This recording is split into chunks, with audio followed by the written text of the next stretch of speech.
podcast. We are joined by one of our favorite guests, a recurring guest from 98.5 The Sports Hub. It is Alex Barth coming on to talk about the Colts matchup, of course, and it's fantasy playoffs. So we have Jeff Greenwood on for our 5-minute fantasy segment. It's a heck of a show, so buckle up and cue the music.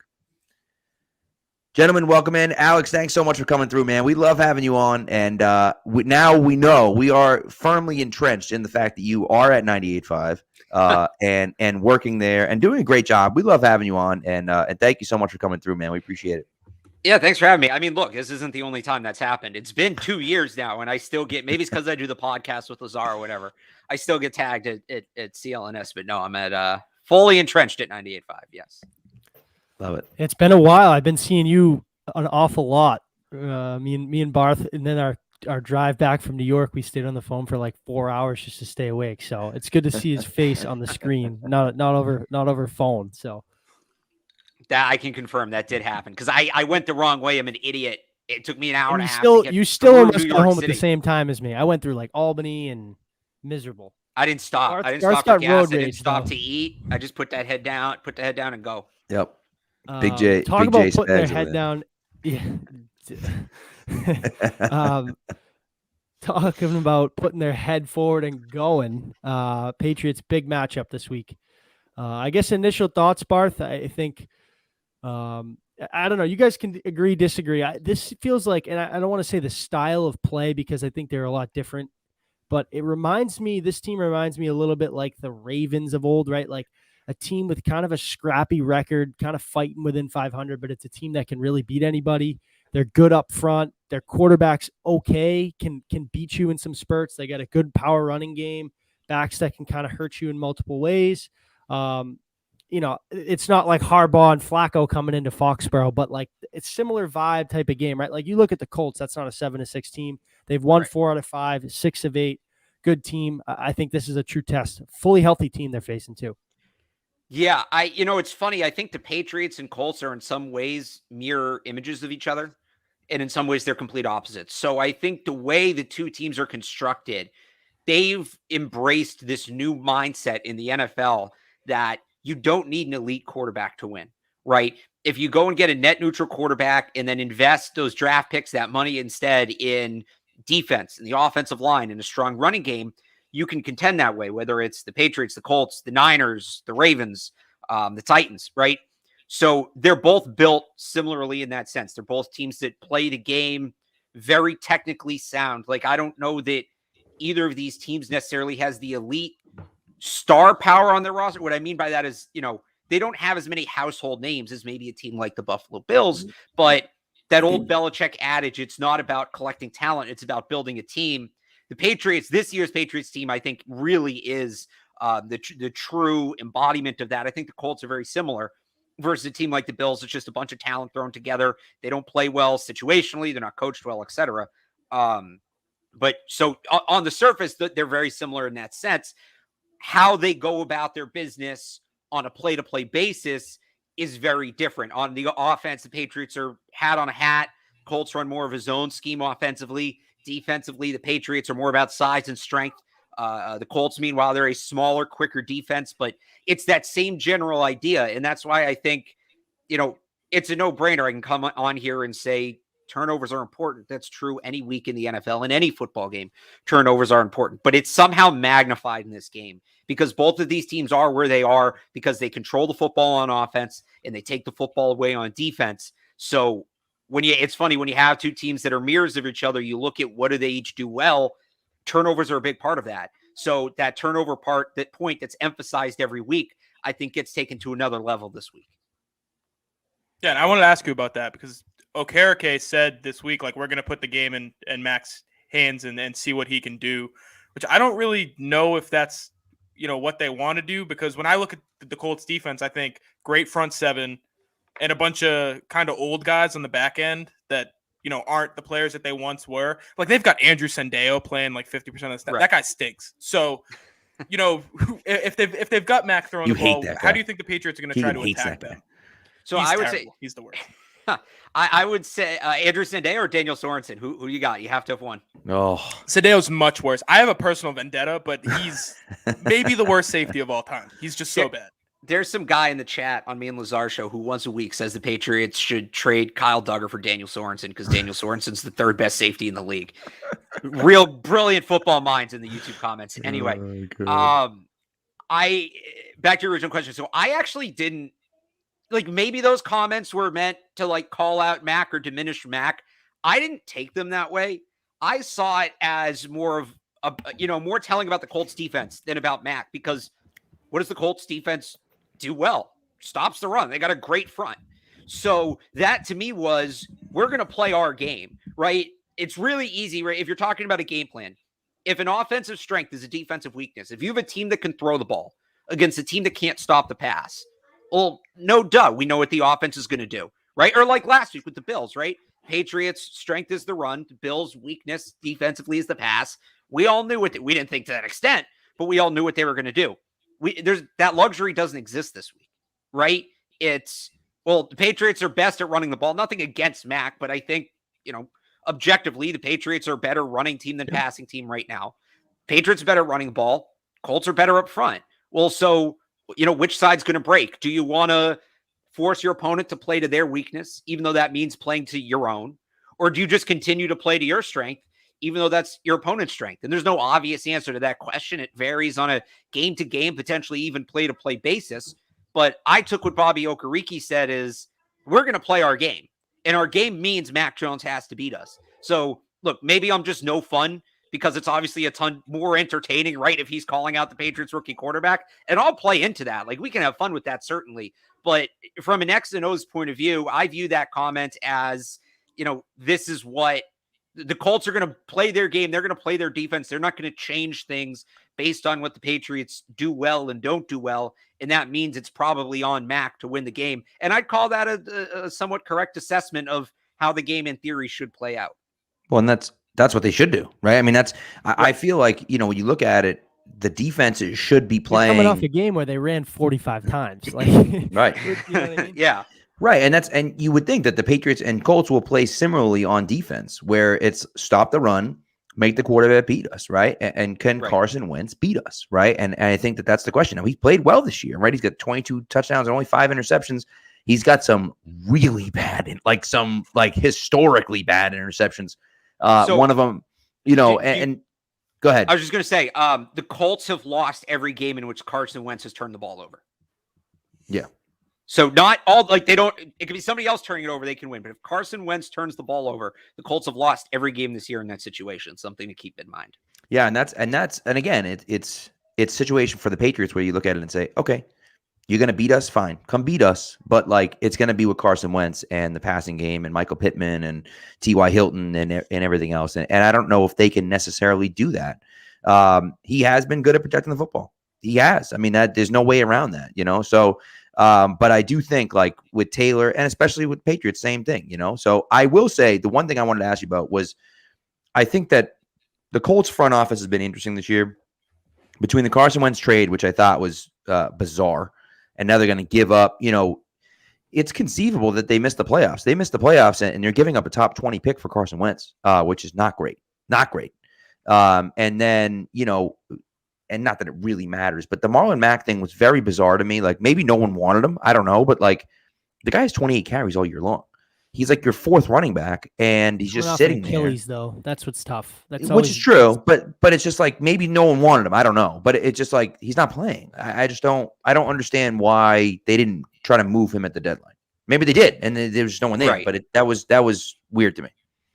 Yeah, I think that was weird. I think that at the same time, right? How often does a player request a trade and we all just go, oh, well, somebody's going to get him for cheap because they know the team has to trade him, right? If maybe the Colts just didn't give into that. And what's his contract situation? Is he a free agent at the end of the year? Yeah, he's free agent at the end of the year. Okay, so that's why.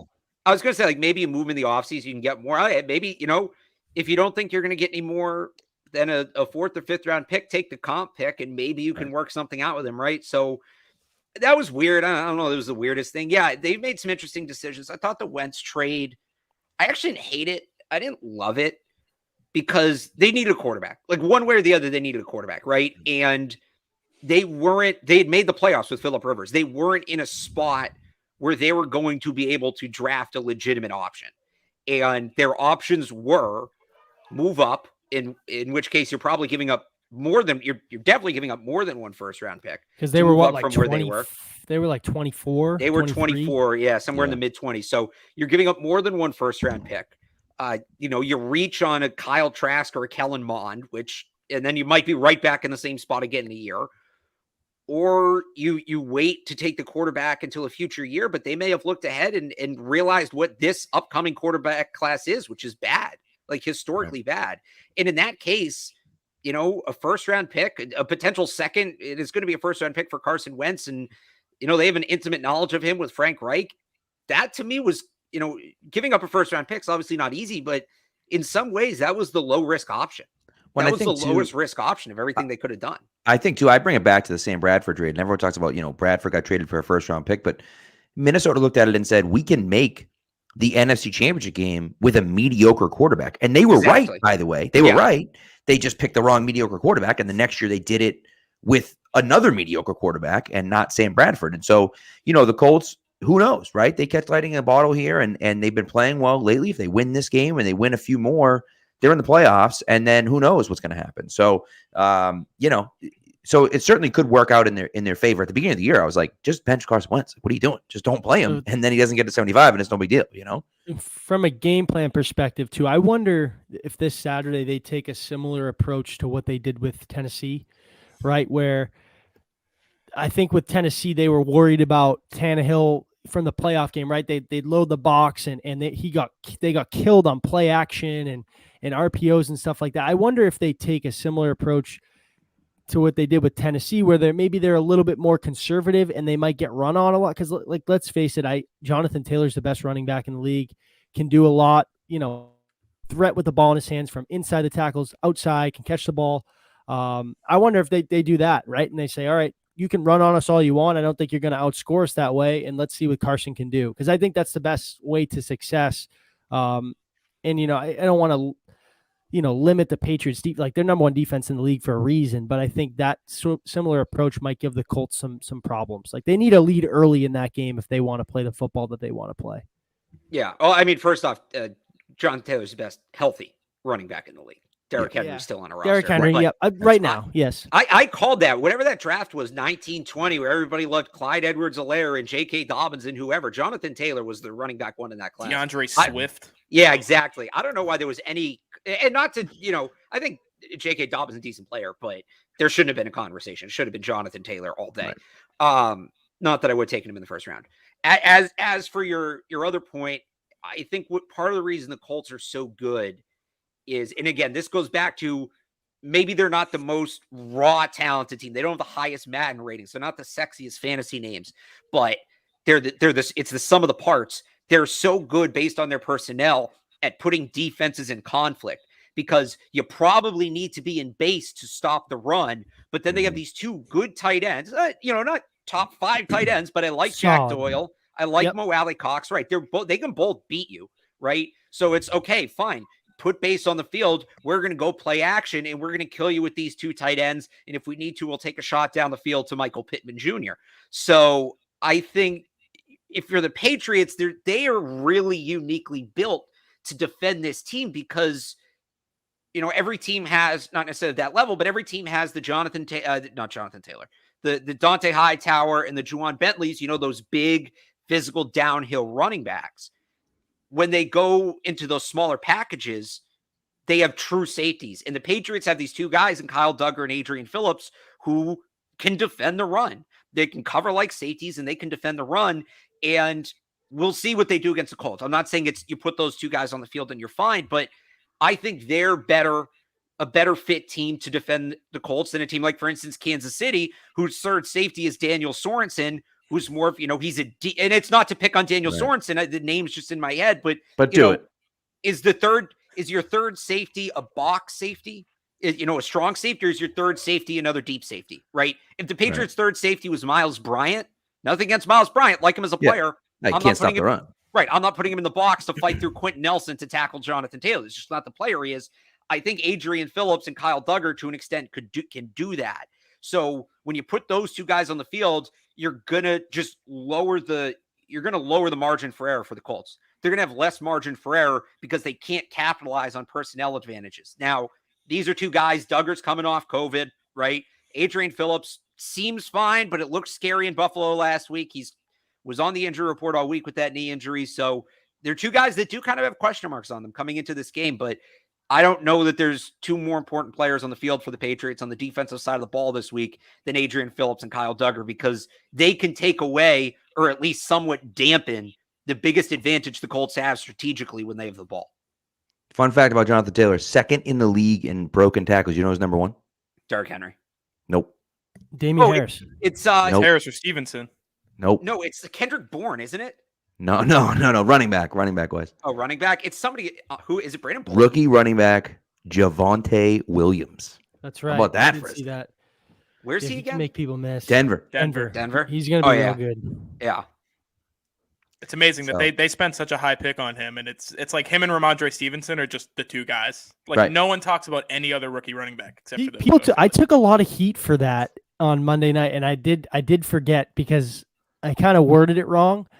But and I texted Pat and Keegan. I was like, "Is this too much of a hot take to let go?" And then my OCD kicked in. I think I had like a Grammarly problem or something.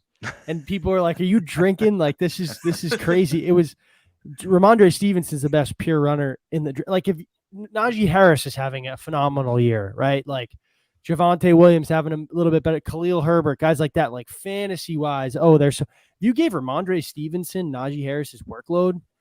He's the number one rookie running, and PFF he's the number one rookie running back, and like I think he's their X factor going. I said it a few weeks ago. If they want to be successful down the stretch, he's a guy that they need going and continuing to play the football he is, because he's a closer. Like you get down, it's cold, you're up a score, two scores, coming down the stretch of a game.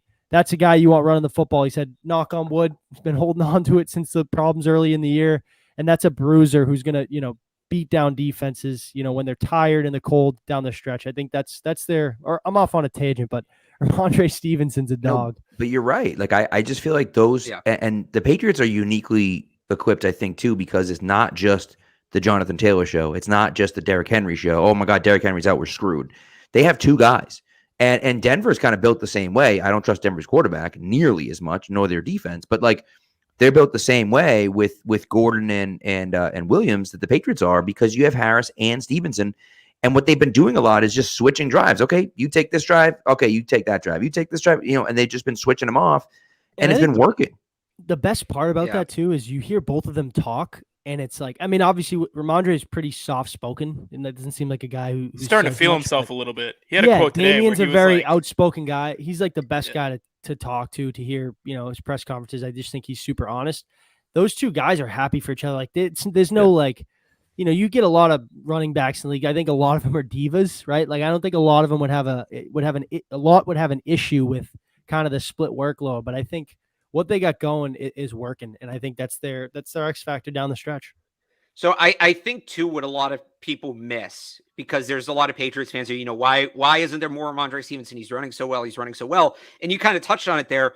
I think the best thing going for Ramondre Stevenson right now is Damian Harris and vice versa, because and this is what the Patriots did in 2018. It's part of how they were so effective, especially once it gets cold. When you're power running the ball, because this isn't, cute, get to the outside, cut between players. It's putting the shoulder down right in your opponent's chest and running them over again and again and again. And look, that wears on both players. But the reality is these defensive linemen and linebackers are probably playing about 70% of the snaps. Whereas, like you said, when Harris and Stevenson rotate, all of a sudden you got this one guy who's been taking body blows for 40 minutes. And here comes, Damian Harris or Ramondre Stevenson, who, spent the last 20, 25 real-time minutes on the bench.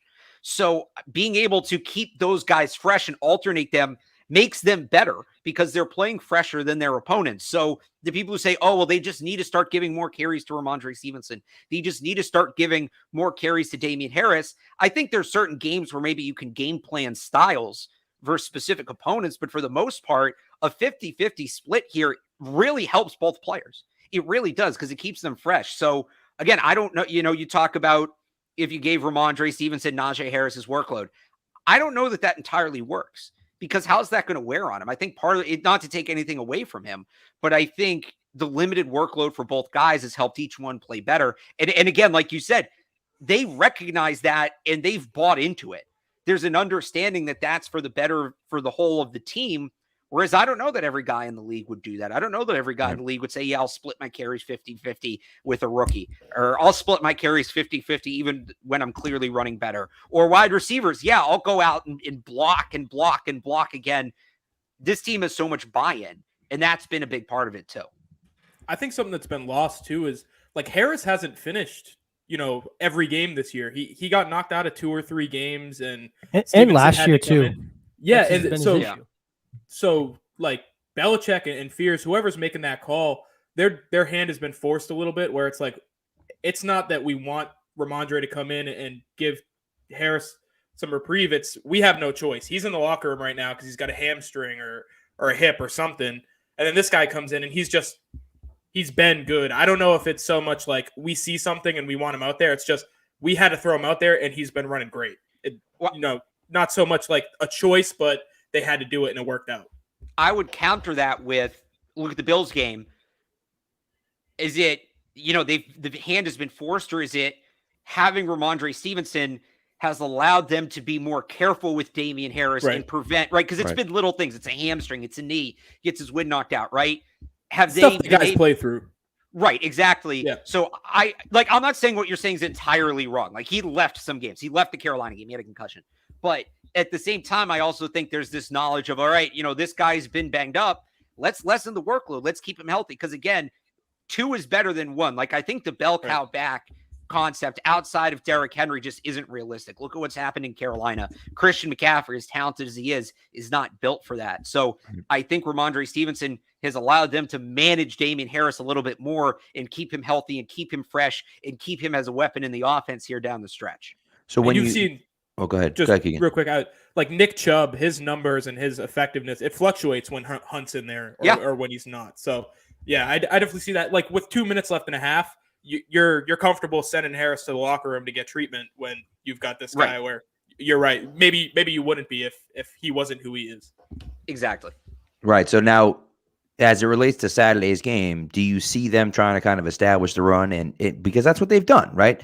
They've come out and run the ball pretty consistently. I do think, listen, people talked about Mac after the Buffalo game, like they don't trust Mac, which not people that are smart and know what they're talking about. But like, people are like, oh, do they not trust Mac? And I was like, well, come on. Like week 4 against Brady in a monsoon, he's out there throwing like 50 times. Like they trust Mac enough. Like they do. And so I don't think that that's a question, but I think, do they come out trying to run right away? They have a few times kind of gotten behind the 8 ball a little bit, and Max bailed them out on some 3rd down plays where it's like they run it on first, get 1, run it on second, get 2, and now it's 3rd and 7, and it's like Max got to, complete an 8 or 9 yard pass for first down, and he's done that a few times. But like, do you think that they start the game like that, or do you think they come out throwing more, or what do you see happening? Yeah, so I think, and I'm writing about this for 985thesportshub.com. It'll be up tomorrow morning. Nobody can give this specific iteration of the Patriots offense more fits than an elite defensive tackle.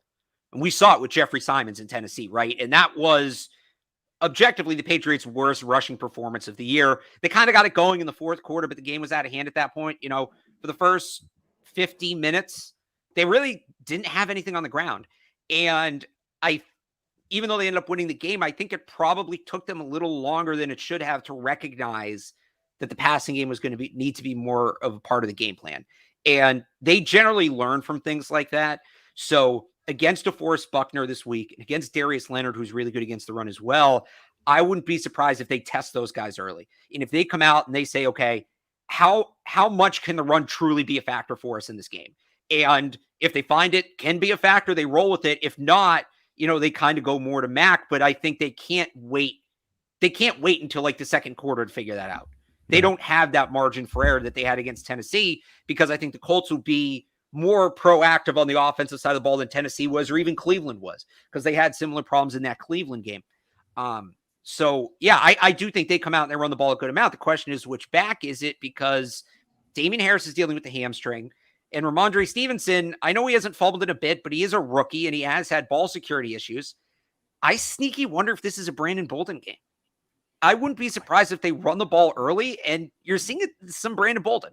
Not a I'm ton. Like, actually I think I'm about Brandon. I'm writing Yeah. about him now. Like, if there's an under, like from this winning streak, right? Because week 3, James White goes down, or Right. was that week? Yeah, week 3. They were 1-2 three at of the Saints time. game, yeah. Yeah, right. What are they since then? 8-2. Is that the math? Nah, 7-2. Yes. If you told me 8-2. then, You're right, 8-2. right, 8-2, like yeah. how important he is on third down, because Damian Harris is not a third down back, and Ramondre Stevenson, the reason struggled with fumbling, but I think also was him in pass protection. That's why J.J. Taylor can't get on the field. The job that Brandon Bolden has done since week 3 is like nobody talks about enough. I think he's one of the key guys that kind of jump-started this winning streak. I mean, Bill talks about him all the time. How thankful he is to have him from a leadership perspective and what he can do on third down. I mean, if you really watch like some of these blitz pickups he's had, has given Mac that little extra time to buy a little bit more and put the ball in the money. He has been, if you went into the year, imagine that, hey, the Pats are 9-4 and Brandon Bolden's one of their most important players. I would have said you are insane, because everyone wanted him gone because he was terrible as a kick returner. But his ability to play on third down has been, astronomically better for this team. I'll tell you, about it this morning too. He said along the lines of what you just said.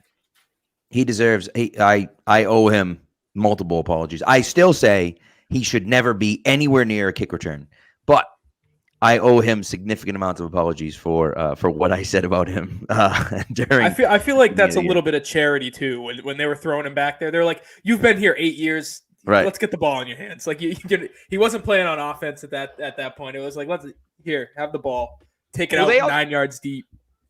They have a history too of when they don't have a returner, they'll just default to some veteran because they trust that guy to make the right decision. Obviously, Bolden Patrick in that situation, right? Exactly. It was like, he's not an elite returner, but it's like, okay, you know what you're doing back there, so we trust you. Which, by the way, their tendency to kind of lean that way made the N'Keal Harry thing even more mind-blowing. Yeah. But he doesn't know what he's doing back there, because he'll get it 9 yards deep in the end zone and take it out. And it's like, what are you doing? Just let it go. Unless that's what they want him to do.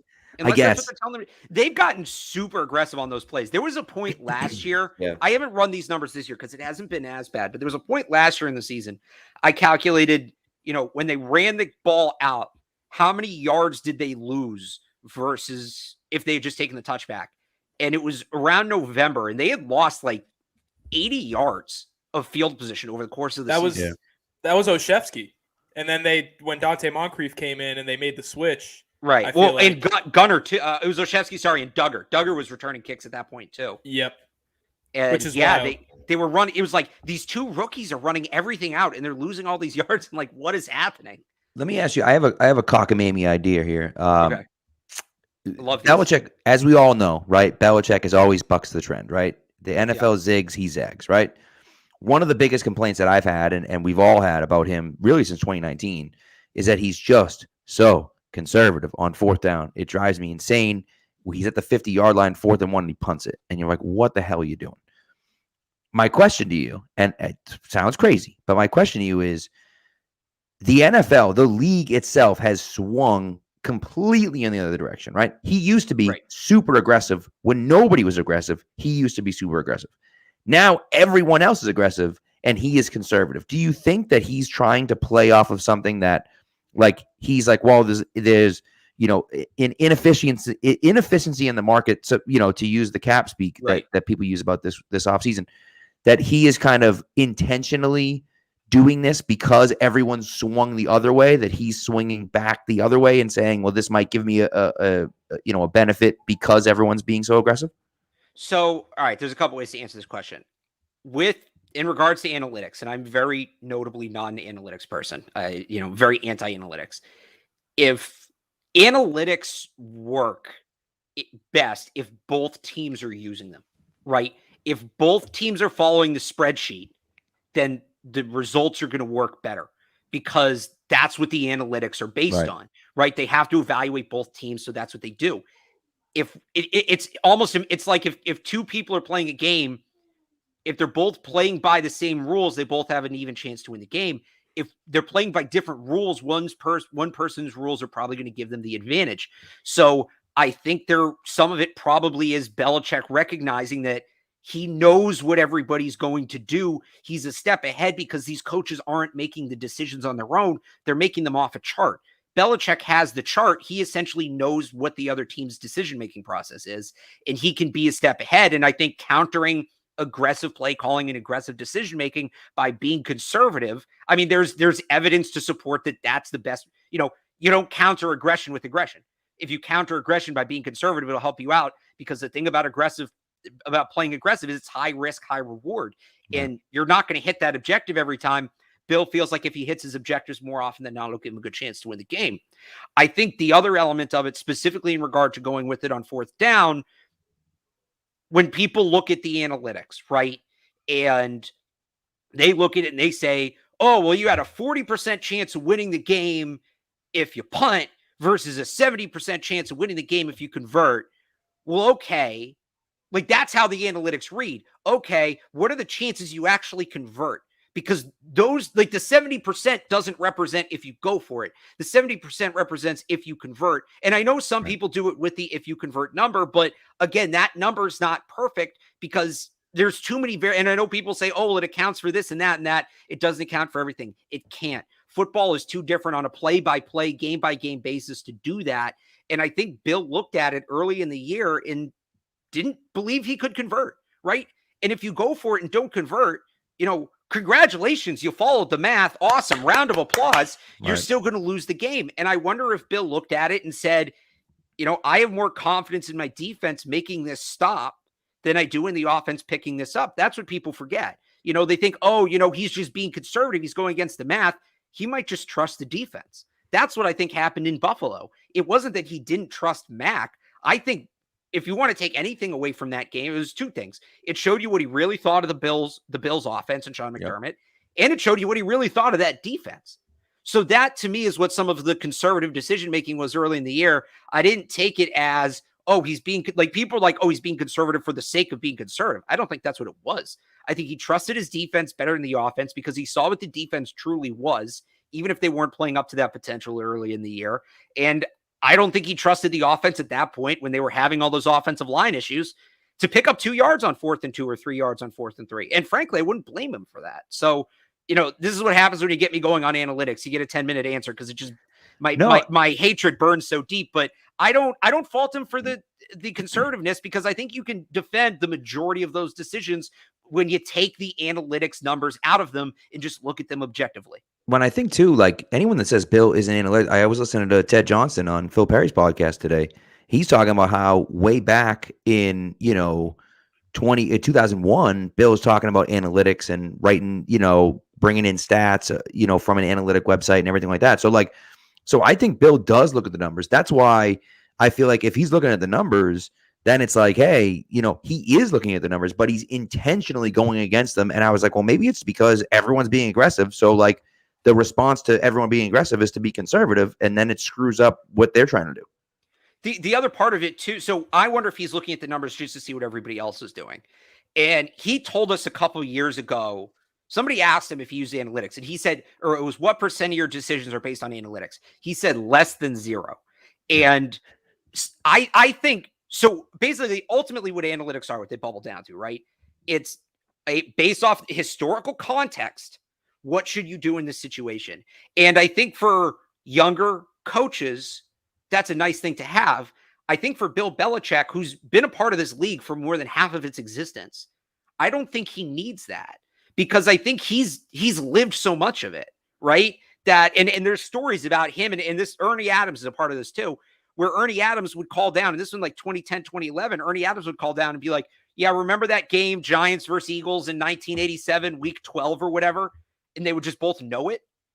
Like that's analytics without using math. That's essentially the analytics are bringing that up to people who don't have that memory, who don't have that ability to recall. So, I think to that extent, I think too, like you said, Bill maybe using the numbers and ignoring them. I think that's a huge part of it because one of my biggest problems with analytics, and look, this mostly applies to baseball, but my personal war on analytics is I don't want to see football get to the point where baseball is at. I don't think we're there yet, but I don't want to see it happen. I think, the Kevin Stefanski's, the Sean McDermott's, the Kyle Shanahan's of the world, they are married to that spreadsheet. It's not Brendan Staley has lost games for the Chargers because he refuses to go against them. So it's not, if you want to use analytics as information, like to make informed decisions, fine. But at certain points, some coaches cross that line where they're using analytics to make an informed decision to the analytics they're basing their decisions solely off the analytics. And I think the coaches that can and can't do that are, it's night and day. It's wildly different. If you're taking Blake Snell out of the World Series Game 5, whatever it was, I was just going to bring him up. I was just going to bring up the Rays. That is my biggest fear, is that football gets to that point that it's 4th and 1 in some meaningful game and a team goes 4 verts, because that's what the math says, right? I never want to get to that. Or you know what? It happened actually this year. Buffalo on 4th down against the Titans, remember, had a chance to kick a field goal to go to overtime. They were rolling. They had all the momentum in that game. They called the quarterback sneak because the math told them to try to pick it up there, because obviously if you convert that, you have a better chance to win the game. What the math doesn't tell you is it was raining and the field was wet. And Ryan, you said it, Josh Allen slipped. They lost the game because of it. And like that, I wonder to if me, Tampa is the did nightmare. it this past week. Remember to open up the half when it was 4th and 1, and I just think Bruce Arians is a dumb coach. I don't think that. Yeah. Listen, I'll tell you. What were they up at the time? 27, 24-3, something like that. 24-6, Yeah, they're up like 3 and he's going 4 verts or whatever. Different situations. Yeah. Bruce Arians was a bad coach before analytics. I won't. I'm the first one to shoot down analytics. I don't necessarily think that was analytics. I'm a math teacher, so I love math and I love the numbers, and I follow the numbers as much as I can. But the game is played by humans. At the end of the day, the game is played by human beings. So that's my quote, Pat. Don't be taking my quote. So you use the math, right? Because I think the math is important. I think the math, gives you some context as to the decisions that you're making. And, ultimately, I think the right decision. Listen, I still think the Buffalo decision was the right decision. I really do, because I feel like the way that their defense was playing, I was not confident they were going to win that game in overtime if Tennessee ends up with the ball. You're 4th and 1 at the goal line. You have, a great quarterback who should be able to get that. He slips and falls, and it is what it is. But to me, it was, hey, you got a chance to win the game right here, right now. Go for it, right? That's the way I feel about it. But like some of them, it's like, okay, come on now. Brandon Staley go for it on 4th and 2 against the Patriots on the 35-yard line in the first quarter. I'm like, what the hell are you doing, buddy? Like, just punt the ball and live another day. Like, you don't have to do it every single time. So there are times here and there, but again, yes, the math is important, but it's played by people, right? And so you have to see who's there, and you can't take your best player out because, the analytics say this. That's stupid. That's just stupid. Right. So I don't think we'll ever get to that point in football, because ultimately the best player is the best player. And it's not we don't bring in someone for a situation like baseball. But football coaches are tapped too. They don't, that's very true. They're not all there. So I don't think now they're not. That's the thing. You bring in these math guys, they're not tapped. I'll bring this up, by the way, just because if you watch me and Evan's show, you're familiar with this. That's Patriots versus analytics heavy coaches this year. Actually, this isn't including the Bills game, but Evan's a math guy, so I pull that up on him all the time. Yeah, no, I have no problem with math and science and technology, and I think rockets are really interesting and all that. There's a ton of math there. At a certain point, your best 11 versus their best 11. Who's pushing the other team back? There's no math involved in that. Right. For the Patriots who've had a couple 12 men on the field penalties, there's count to 11. That's the math. Count to 11. That's all the math I want in football. Who was it this year that called the timeout, had 12 guys on the field, called the timeout, and then got the penalty for 12 guys on the field after the timeout? I forget who it was, but I think it was on offense. I think it was in the huddle. It was you got to be kidding me, dude. Yeah, I don't remember. Offense, defense was just come on. Anyway, count to 11. That's all the math I need in the NFL. Exactly. So, all right. Before we let you go, Barth, we need a score prediction from you, and then you need to plug everything, of course. But give us a score prediction. Tell us what you think is going to happen. Not what you think is going to happen. What is going to happen on Saturday night? Yeah, I think this could be a sneaky, high-scoring game. I actually think both. I said it last night. I think it's going to be high scoring. I think both teams are so there's 2 reasons for this. I think both teams are actually going to succeed in stopping the run. I think the Patriots are going to limit Jonathan Taylor, and I actually think the Colts with DeForest Buckner will be able to limit what the Patriots do on the ground. So both teams start throwing the ball a lot. And then on top of that, and this is my X factor in this game, this is, what the wind was in Buffalo, right? That third team on the field. Carl Cheffers is the head referee in this game. His crew has called the second most penalties in the league this year. They've also called not only the most defensive pass interference, they've called the most offensive pass interference. So, and they've called the second most defensive holding. So, there's going to be opportunities, chunk plays through the air, whether it's flags or not. So I'll go, I don't think they're going to get as high. I try not to do scores. Last time they played, it was 34-28. I don't think it gets that high. 38-24. I'll go, I think it's a close game. I'll go 31-25. I like 31. I'll go 31-25 Patriots. And I think that's the sneaky advantage for the Patriots, that referee thing, because the Patriots corners are good at playing. They don't need to be in contact with the receiver to play the receiver, specifically J.C. Jackson, right? Yes. He's comfortable being a step away and recovering. Rock Ya-Sin, like him as a player, I really do, but he's a physical corner. He wants to knock you around, grab you, shove you. I don't think that flies this week. I think you're going to hear a lot of bitching from the anti-Patriots people about the officials after this game. All the calls. Yeah. I do think there's going to be a ton of flags. Like, I don't think this is going to be a fun game to watch. But I think the Patriots get some help by being more technically sound. I think they win a sneaky high-scoring game, throwing the ball 31-25. But it's going to be a game where they throw the ball a ton, but Mac doesn't have big numbers because it's going to be PI. So we get to do a bunch of nonsense discussion about how the Patriots put up 31 points and Mac had nothing to do with it. Love it. Love it. That's good. It's a good one. That's a good one, man. So, Barth, obviously, clearly, you work for 98.5 The Sports Hub, as we've noted. When are you going to get on the air? Are you on the air ever?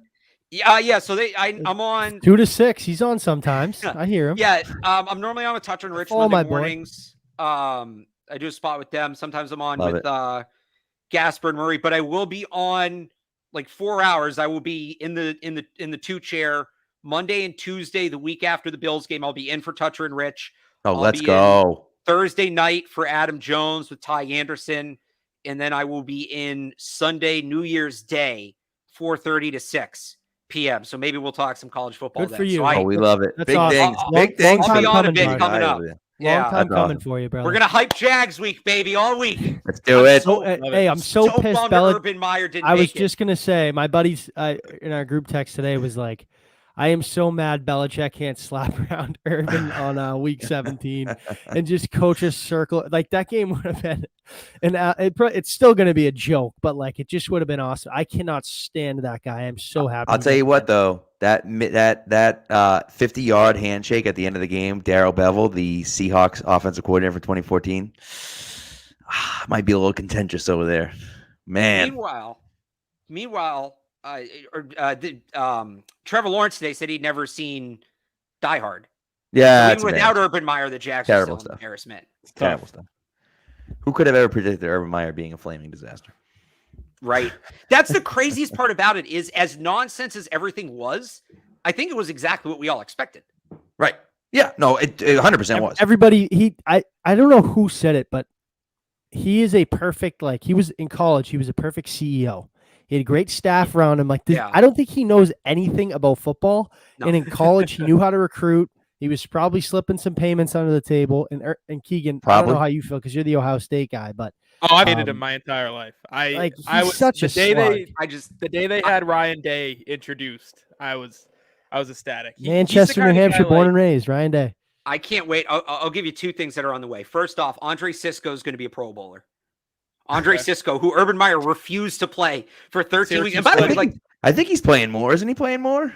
Right? Zero defensive snaps. Zero defensive after forcing a fumble on the opening kickoff. If you do that on the Patriots, Belichick gives you a freaking raise.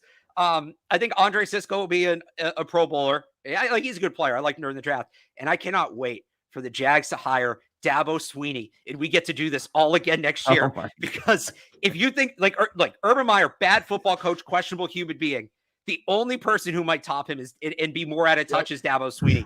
And he said he wants to quit college now that they're paying players. So the only thing we were missing was the fake heart attack on the sideline. That we got the full Urban Meyer. It might have gone there too, except for the fake heart attack. So it's unfortunate we didn't get that. We were robbed of that. If you told me, all right, one of two things are going to happen in Urban Meyer's first year, or at all, one of two things are going to happen during Urban Meyer's tenure. He's going to kick one of his players, or he's going to make the playoffs, I would have put house money on kicking the player. Says all you need to know about it. And you know what? You The know thing what's is, fun too, is that about him getting fired like this late? Sorry to cut you off, Pat, but that's all right. there are no jobs left in college football. So, we at good. least get a year away from him. And don't be all so the stories sure. coming out of his former college players, like Draymond Jones was like, he didn't know my name. I was an All-American. He had no idea what my name was when I was at Ohio State. Just Like I so said, out of perfect wait. CEO. Knows I how to just- run a company, knows how to run a program, has nothing to do with it. Well, This the Hires other a great thing, staff.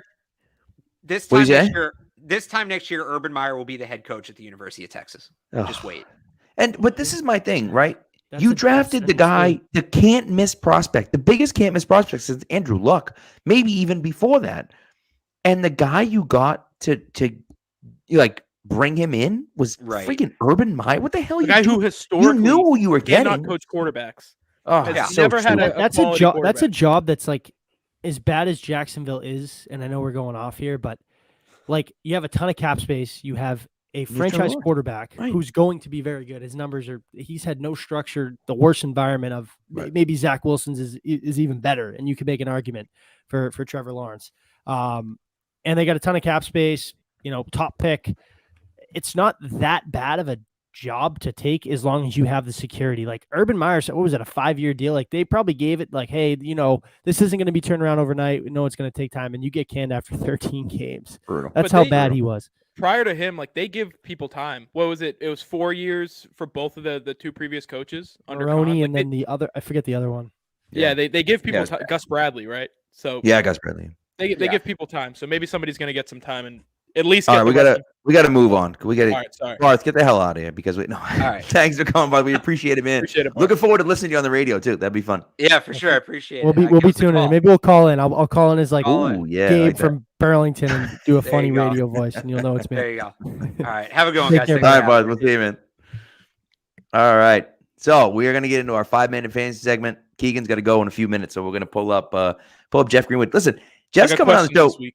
We've been trying to, Jeff. Thanks for coming through, man. We've been trying to get Jeff on the show. Now Jeff and I are going back and forth on the DMs for a while.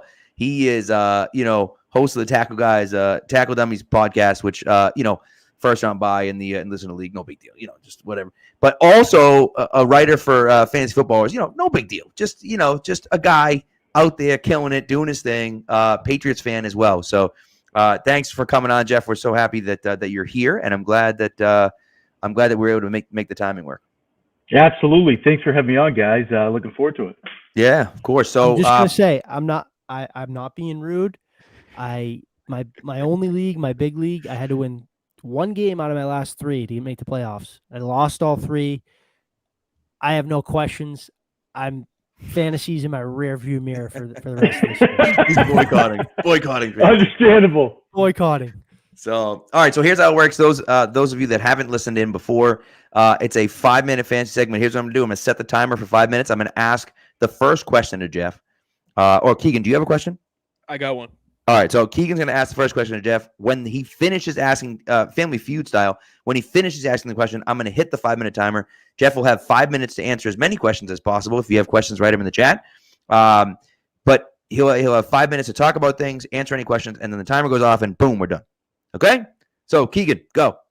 All right, so I was 6-2 6 weeks ago. I'm 6-8 now. I fell off a cliff. I'm in the toilet bowl. It's tough. It's a dynasty league, and I've got a ton of old guys, so I'm going to give you my old guys. Tell me who I need to get rid of. Okay, so Russell Wilson, Keenan Allen, I'm throwing in there. Derek Carr, it's Derek Carr, and then DeAndre Hopkins, who hasn't been healthy, all year, but puts up numbers when he's there. So who do I get rid of those 4? I'll add it to Superflex League. Okay, that makes more sense because I'm saying Derek Carr. Like, what are you doing with him? But Yeah. No, I'd say you should. If it were me, I'd hold on to Russell Wilson. I think he has a pretty good chance of changing teams, and then his stock is going to go up. I'm a big Russell Wilson fan. Hasn't done well this year. I think he's going to be better. If it were me, I'd try to shop around, maybe Nuke. I love Nuke. But I mean, I think he's 29. If you're looking to get younger, you got to get rid of the older guys. Take a chance on a younger guy.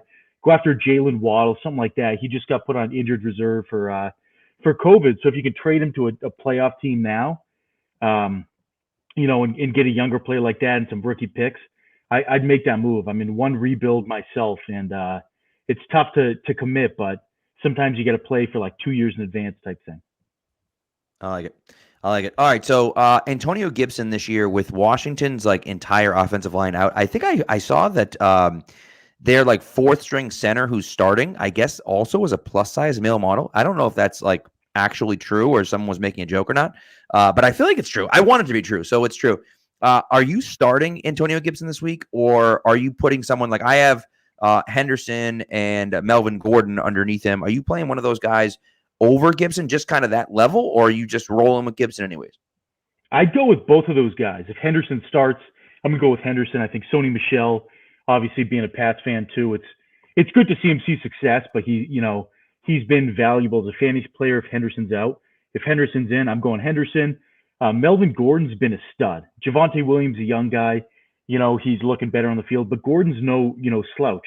So if it's me, Gibson's workload is the biggest thing. Is it's fluctuating, and you get that center who's out of the game.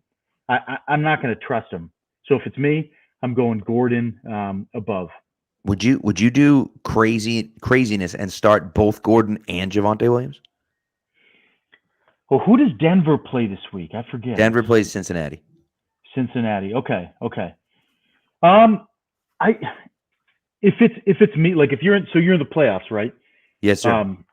I'd say if you're the projected winner, I'd go with it. I'm a math guy myself. I know you're a math teacher, Pat. Mm-hmm. If you're going and you're the favorite, yes, I'm comfortable with it. I think it's a safe move. You limit your upside. Right. If you're going up against a guy that's a number 1 seed, number 2 seed, something like that, I'd play just one and I'd lean Javonte myself. And I mean, you're flipping a coin. Makes sense. If you're projected for 5%, 10% more projected total, I'd be cool playing both of them and then just kind of locking in some good points. All right, we got Dark Blue Gold with the question: Dalton Schultz or Pat Freiermuth in a full PPR league? Dalton Schultz, guy's been killing it. Steelers worry me. Freiermuth has been good in certain weeks, but I'm going to stick with Schultz. All right. Okay. And so since it is the playoffs, let me tell you this. Do you have anyone that's on your list that maybe like where you're sitting a guy or you're starting a guy that most people are kind of looking at as, one or the other, like a guy that's in everyone's lineup? You're like, I don't know about that guy this week. Is there anyone that comes to mind like that, or anyone that you're like, hey, play this guy? That's a good question. I didn't do a ton of prep for that specific thing. I guess I would say Elijah Mitchell. If he plays, I think you got to play him. I like that. Yeah. San Francisco, he's been a stud when he does play, but they've got so many pieces. You never know really what to expect from them. He's not, and this is like now the second week in a row he hasn't really practiced. Yeah. And I think he was doing like drills on the side. That's what they said today. Yeah. Yep. Yeah. So, that's a good one. Eli Mitchell's a good one. So, all right. So it is fantasy playoffs, which means the regular season's over. Who's your fantasy MVP so far this year? Two names come to mind. Leonard Fournette, who's of course injured at the moment, but the guy's been a stud. I mean, unbelievable. You had the story of playoff Lenny and Super Bowl Lenny from last year. You love to see it. The guy's just electric. He's got a good personality, and he's been killing it with touchdowns, usage on the field. Tom Brady, trusts him. We thought Giovanni Bernard might be the dump off guy, but Fournette's getting passes. I like him. And then my guy, Debo Samuel. I was, promoting him in the offseason. I love to see a guy like Debo. He's a yak master, yards after the catch master. I mean, I've never seen a team like the 49ers that just they stuff the defenders, they stiff arm them. Everybody on that team is, you get the ball, you're getting 7 more yards. Debo Samuel is a stud. I love Debo Samuel. He's been a big, guy for me in fantasy this year. All right, 10 seconds. Most disappointing player this year. Disappointing player. I got to go with Calvin Ridley. I mean, because you couldn't drop him. At least with CMC, you could drop him. So good for mental health. Good for Calvin Ridley. Get right. But he's my pick. I like it. By the way, Cooper Kupp too has been unbelievable. But I love the Fournette, and the Fournette one is interesting because the Fournette and Debo, like, they weren't even getting drafted, or they were getting drafted super late. At least Kupp is like, people were drafting him like a wide receiver 2. They didn't expect him to be like the wide receiver 1. But like you were spending money on that guy, right? Or spending value on that guy, whereas the other two were like afterthoughts, So yeah, I like it. So, all right, Jeff, thank you. That was a great little segment there. We appreciate it. Thank you for coming through, man. We love it. And Tackle Dummies is the podcast that you do, and it's a lot of fun. It's a fun show. You guys have a lot of fun doing it, which is great. I believe you stink bombed your co-host's house at the end of last episode. Did you not? I did. I brought a fart bomb. It was like I saw it on Amazon a few years ago. It was like 78 pack for like $9.99. It's a must-have. And I got to his house and I tried to get him. It didn't work. And then partway through the episode, I slapped that thing. I felt a little bad, but it was a good laugh. That's great. That's great. So, listen, before we let you go, well, first of all, do you have a take on the game Saturday? I think the Pats are going to win. I mean, I went into the season. I'm like, if they win one playoff game, I'm happy as a Pats fan. Clearly, we're in a much higher, level than that. I think they're going to beat the Colts. I think it's going to be close. I heard to the guest you had on before. I think he guessed 31-25. I think it's going to be close. I think the Pats are going to come away with a victory, though, even in an away game. Love it. Love it. All right, before you go, just plug, let everyone know where they can see you, read you, hear you, everything else like that. Absolutely. So I'm Jeff Greenwood. You can find me on Twitter @TheFantasyEng. I write for the Fantasy Footballers. I do a trade article in season, and I like to have a little bit of fun. As Pat mentioned, I do Tackle Dummies Pod with a buddy I went to college with, a good friend, and we just kind of, joke around, have some fun, and shoot the shit. So find me there. And again, thanks for having me on, guys. It was a blast. It's good stuff. Cumberland Farms come through with that money yet or what? Not yet, but I did make a deal. So my guy, Pat Ricard, fullback for the Ravens, I talked to a little bit on the side, and I got him to commit. So if I get him a deal with Cumberland Farms, it's a 2-for-1 deal. So if we can make that work, I'm gonna get in and lose myself. It'd be into so the, good. It'd be so. Come on, Cumbies, right come now. through. All right, Cumbies got to come through on guy that. behind the thing. Yeah, it's a great price. I'm always tweeting at them. They don't really know what to do, and they don't know if I'm kidding or not. I'm not kidding. I want to be sponsored by Cumberland Farms. Great coffee, good deal. It's good stuff. It's good stuff. Well, thanks, Jeff. We appreciate it, man. Have a great night, and thank you so much for coming on, man. We appreciate it. Absolutely. Thanks, Jeff. Glad it worked out, and take care, guys. All right, Thank see you. All right, that was solid. It's a good episode. Good I'm episode. gonna get out of here. 29-27 Pats. Ooh, Me that's too. close. And quick shout out to my cousin in the chat. Yep. See good luck that. in the game Also, good luck at this game this Saturday. I have to mention my students found out that I have a podcast, and now a bunch of them are subscribed to the YouTube and all this other stuff, and There they're we like, go. I love to see it. we'll see. We got some viewers tonight, so I'm like, oh, maybe the kids are listening. Although at this point they're probably already checked out because like who the hell, they're 8th graders. Like who the hell cares about football? But you never know. Some of them might be here still. So shout out my 8th grade B block students if they're out there. So. But anyways, yeah, math questions in the chat. Hey man, I might have to drop a dark blue gold. By the way, Ryan Spagnoli. Hold on, where is it? I gotta go find it. Where is it? Come on. Sorry, this is just for the there it is. Just for the people online right now. Ryan Spagnoli presented you by Toyota.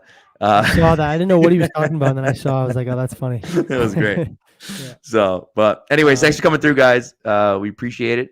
And dude, I have it high scoring too. By the way, I'm thinking like 28-24, somewhere around there. I like that. Like, maybe like 30, maybe the Patriots crack 30, but I think it's close. So we shall see. But anyways, thanks guys. We appreciate it. And we'll talk to you next week.